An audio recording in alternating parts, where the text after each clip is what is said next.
us win the match. And I believe that us also will win the match.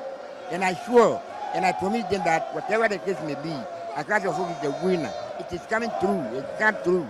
Yeah. I'm telling the Kotoko people that us will never score, Kotoko never score us again, forever and ever.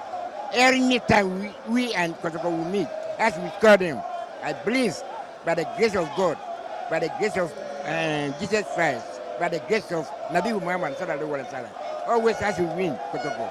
Always has to win Kotoko. Amen. The president is a Kotoko supporter, but today he's ashamed.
Out!